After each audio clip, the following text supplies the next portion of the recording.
Film ini dimulai dengan adegan di suatu pagi yang ceria.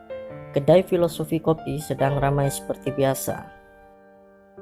Lalu tampak Ben berdiri dengan apron coklat andalannya, rambut gondrong terikat, dan topi yang selalu dipakai saat sedang membuat kopi.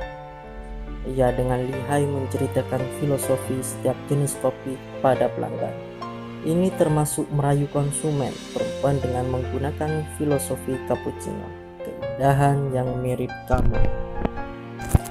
Filosofi kopi bercerita tentang Ben dan Jody. Ben yang merupakan seorang barista handal dan berkaliber dalam meramu kopi bersama Jody, mendirikan suatu kedai kopi yang disebut filosofi kopi. Temukan diri Anda di sini. Ben selalu memberikan sebuah deskripsi singkat mengenai filosofi kopi dari setiap ramuan kopi yang disuguhkan di kedai tersebut. Kedai tersebut menjadi sangat ramai dan penuh pengunjung. Namun mereka mempunyai hutang ratusan juta rupiah yang mengancam keberadaan kedai tersebut.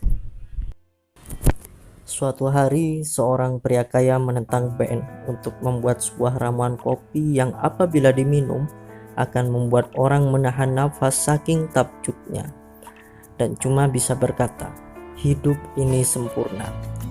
Dan pada akhirnya Ben berhasil membuatnya. Ramuan kopi yang disebut Ben Perfecto tersebut menjadi kopi terenak hingga Elle yang sudah berkeliling Asia karena kecintaannya terhadap kopi datang untuk mencicipi Ben Perfecto dan mengatakan bahwa rasa kopi tersebut hanya lumayan enak. Dengan begitu marahnya, Ben memaksa Elle untuk mengajak menemui peracik kopi yang bisa membuat kopi terenak yang seperti dikatakannya. Elle menyanggupi permintaan dari Ben. Bersama Jody, Elle mengantarkan Ben ke sebuah perkebunan kopi yang di situ terdapat rumah seorang peracik kopi tiwus. Mereka mencicipi kopi tiwus tersebut dan ternyata kopi tiwus tersebut memang begitu nikmat. Karena merasa disaingi, Ben akhirnya berhenti menjadi seorang barista kopi dan pulang di kampung halamannya. Tetapi Jody sebagai sahabat tidak bosan mengajak Ben untuk meracik kopi lagi. Setelah itu akhirnya Ben mau untuk meracik kopi, tetapi kopi yang digunakannya adalah kopi tiwus yang sudah terbukti enak. Ben dan Jody membuka kedai lagi dengan memesan kopi tiwus langsung kepada perkebunannya. Tetapi berbeda dengan kedai yang dibukanya kemarin, sekarang Ben dan Jody membuka kedai keliling. Mereka ingin berjalan-jalan mengelilingi dunia bersama manisnya kopi. Film Filosofi Kopi adalah film adaptasi dari buku karya Dewi Lestari yang berjudul sama dengan filmnya, dan seperti kebanyakan film adaptasi lainnya, tentu ada penyesuaian yang tidak sesuai dengan cerita aslinya, entah itu mendapat pengurangan maupun penambahan bagian. Menariknya, Filosofi Kopi mendapatkan beberapa penambahan yang membuat ceritanya semakin dinikmati. Penambahan yang paling kuat adalah latar belakang Ben, hubungan dia dengan ayahnya, dan sebab dia sangat terobsesi terhadap kopi. Di dalam cerpennya, latar belakang Ben tidak begitu dijelaskan.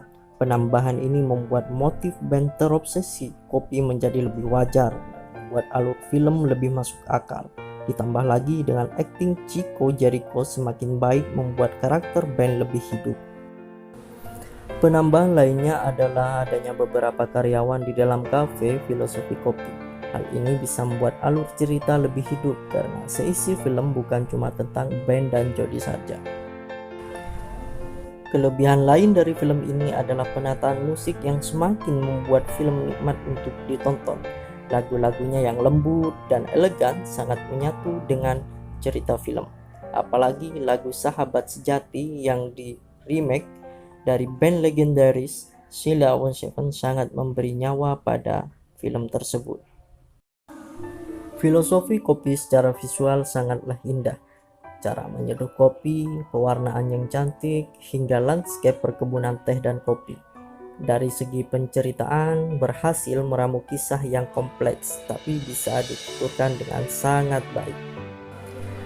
Tapi film ini memiliki banyak sekali lubang dan kekurangan. Tentu saja, yang paling mencolok adalah akting beberapa karakter, seperti karakter si Om yang sedikit tidak penting dan kaku. Lalu kenapa ia sampai harus pergi ke band? Apakah hanya karena artikel di koran belaka? Lalu karakter L yang terasa kurang berkembang.